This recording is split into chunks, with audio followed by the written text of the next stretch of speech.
તમારે ત્યાં ગણપતિ પધરાવો છો? હા. ગણપતિને પછી જનોઈ અર્પણ કરો છો? તો કે હા. શિવજીને તમે પૂજા કરો તો શિવજીને જનોઈ અર્પણ કરો છો?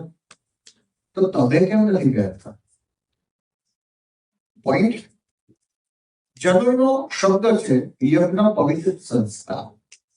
એટલે યજ્ઞ પવિત્ર સંસ્કાર એટલે તમને ગાડી ચલાવતા આવડે છે પણ તમને લાયસન્સ ન હોય તો તમે ગાડી ચલાવી શકો?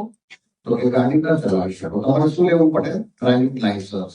એમ યજ્ઞ પવિત્ર સંસ્કાર હોય તો જ તમને યજ્ઞ કરવાની અનુમતિ છે, તો તમે યજ્ઞ કરી શકો.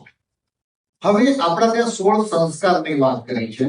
એમાંના જન્મ પહેલા 2 સંસ્કાર થઈ ગયા છે અને જેને કહેવાય શ્રીમંતોત્સવ અને ગર્ભધાન. એટલે આપણે શ્રીમંત આપણે શબ્દ છે પણ શુદ્ધ એટલે શ્રીમંતોત્સવ એક સંસ્કાર છે. જન્મ થાય ત્યારે જાતિ કર્મ એક સંસ્કાર છે. પછી મુંડન ક્રિયા. તમારા ઘણા બધાના બાળકોના તમે મુંડન ક્રિયા બહુચરાજી કે અંબાજી કે ક્યાં ઉતરાઈ હશે. એ મુંડન ક્રિયા એક સંસ્કાર છે.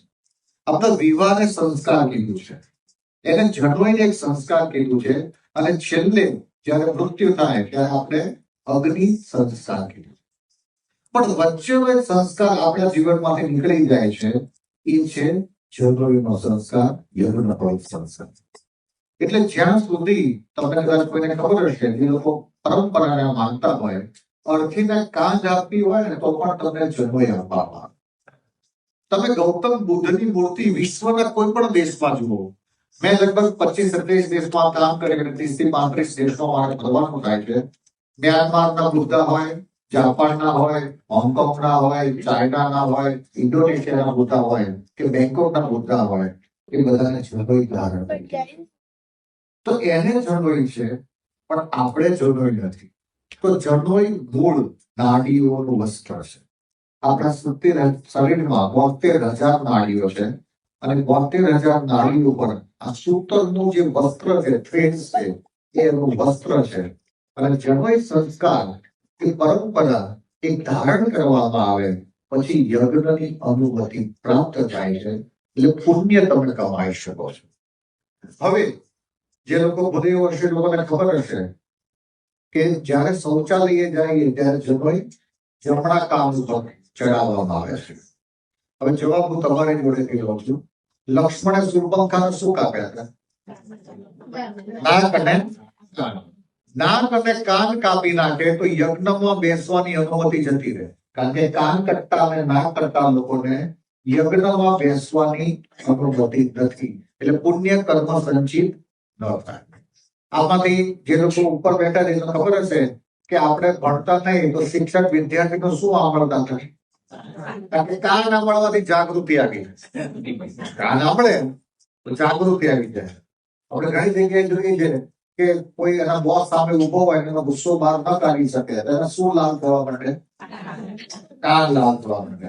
આ કાન ખાલી માસ્ક પહેરવા માટે કે ઇયરફોન લગાવવા માટે નથી, ચશ્મા પહેરવા માટે નથી, પણ કાનની અંદર કુંડળ ત્યાં હીટ સિંક છે અને આપણા 72,000 નાડીઓનું માઇક્રો પ્રોસેસર એ જમણા કાનમાં આવ્યું છે.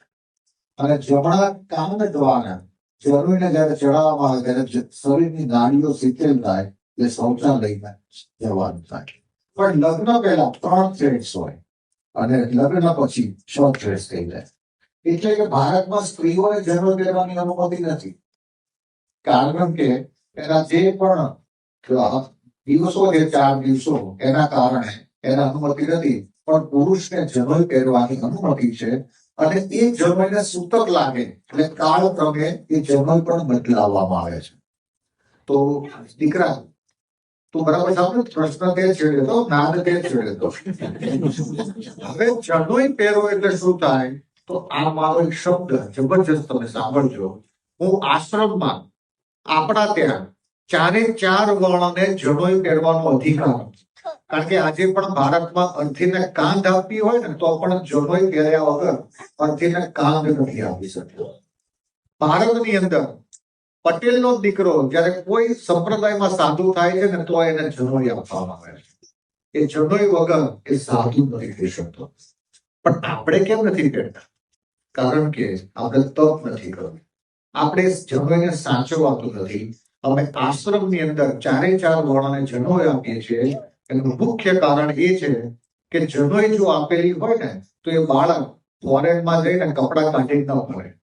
એ જનોઈની મર્યાદા રાખે અને જનોઈની મર્યાદાના કારણે ધર્મનું પાલન કરે અને ધર્મનું પાલન કરે તો પાપ ન કરે. તો તમારા બાળકોને અવશ્ય જનોઈ આપજો. મારા દીકરાને મેં કેનેડા ભણવા મોકલ્યો, પેલા જનોઈ અર્પણ કરીને એને મોકલ્યો, કારણ કે જનોઈ પહેર્યા વગર તમે કોઈ પણ યજ્ઞ કરો છો તમને ફળ સંચિત નથી થતું. માત્ર ડ્રાઇવિંગ લાયસન્સ તમે ડ્રાઇવિંગ કરી શકતા હોય તો આનો શબ્દ યજ્ઞ પવિત છે. યજ્ઞ પવિત સંસ્કાર છે. વસ્તુ આઈ થિંક મોણી અથડાય તો ક્યાંક આમ શેરડો પડે, કારણ કે આપણા શરીરમાં 72,000 નાડી છે અને 72,000 નાડીઓ પરનું વસ્ત્ર છે જનોઈ. આમાંથી કોઈને શબ્દ ખબર છે જનોઈ વઢઘા? તમને ખબર હશે કદાચ. જનોઈ વઢઘા એટલે ક્ષત્રિયોને જ્યારે તલવાર ચલાવતા શીખવાડે તો જનોઈ ઉપરથી જો 1 ઇંચ તલવાર ચાલી જાય તો માણસ મરી જાય, પણ ઊંધી તલવાર ચાલે તો માણસ ન મરે. તો જનોઈની નીચે કંઈક એવી નાડીઓ હશે જે અગત્યની હશે, એનું આ વસ્ત્ર છે. એટલે જનોઈ વઢઘા એ જનોઈ સાથે સંકળાયેલું છે. પરંતુ આપણે આ બધું ડિકોડિંગ કરવું પડશે તો આપણને ખબર પડશે કેટલા મહાન ઋષિઓના આપણે સંતાનો છીએ.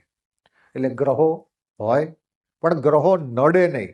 એક 30 રૂપિયાની છત્રી હોય ને તોય તમારું વરસાદમાં રક્ષણ થાય. એમ તમારા ઘરમાં પિતાજીનું છત્ર હોય, ગુરુજીનું છત્ર હોય, તમારા કુલદેવીનું છત્ર હોય તો તમને ગ્રહો નડે નહીં. પણ આ જ્યોતિષશાસ્ત્ર સાચું છે, કારણ કે અમેરિકાનું પાર્લામેન્ટ ઇન્ડિયાના મુહૂર્ત પ્રમાણે મુહૂર્ત કરાવે છે અને આપણે એવું કહીએ કે આ અંધશ્રદ્ધા છે. બસ આ જ મોટો ફરક છે. અસ્તુ.